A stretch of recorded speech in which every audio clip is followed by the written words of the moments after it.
Okay, continuing on to number 18. Write the following number in word form. So I gave them the hint. If they'll first write it in standard form and then transfer it to word form, that would help them out. So when I look at this, I can see I've got a hundreds place, a tens place, a ones place, and then tenths and hundredths. So I would have them like put the spaces for each. So we've got the ones, tens, hundreds. They know that the decimal comes after the ones place. And then we've got tenths and hundredths. And then all we have to do is go in and fill in the place value. So there's a 5 in the hundreds, a 6 in the tens, a 2 in the ones, an 8 in the tenths place, and a 5 in the hundredths place. So now we have to write it in word form. So this is just normal, 562.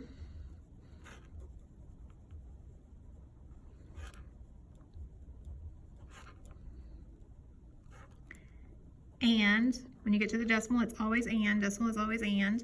And then 85, and you say the place value of the last digit. So the last digit is in the hundredths place. So it's 85 hundredths.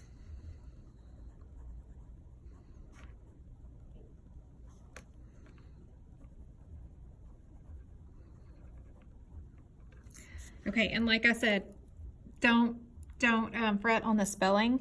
I'm not checking their spelling. In fact, this will be a multiple choice. You know, there'll be A might say this, B might say 85 tenths or something. So this is not a spelling test. I'm not checking their spelling. I'm just checking that they know how to say this number.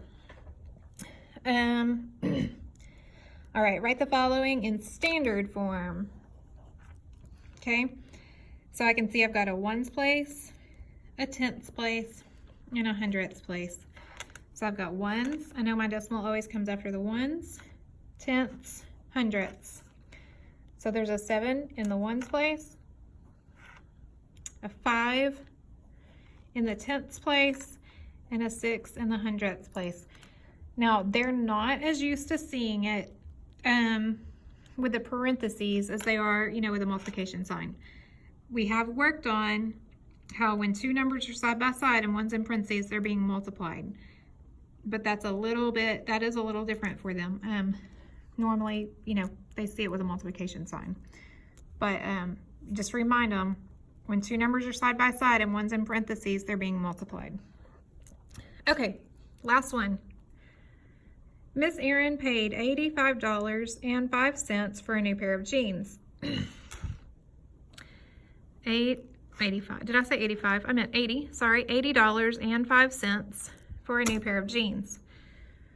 What is the value of the digit 5 in this number? Okay, so you've got $80.05. And I gave them a hint to write it in standard form first. That won't be on the test. It's not going to say hint, write it in standard form first. I put that on there to just show them, you know, that would be the easiest way to solve it. If it's in word form and we got to go all the way from word to expanded, it would be easier, you know, if you had it in standard form. $80, they're going to get that really easy. This 5 cents, a lot of them are going to try to put that 5 right there. Got to talk about in money, there's always 2 decimal places, so we got to scoot it over to 5 cents. All right, so we are asked, what is the value of the 5 in this number? So the 5 is in the hundredths place. So it's not 5 times $1, it's not $100, it's not a tenth of $1, it's a hundredth of $1, because it's all the way in the hundredths place. Okay, so I hope that helps you, help your kid. If you will tell your child to come to me and say strong tribe, strong tradition, I will give them 5 bonus points, because then I'll know you watched this video. So strong tribe, strong tradition. All right, thanks, hope that helped, bye.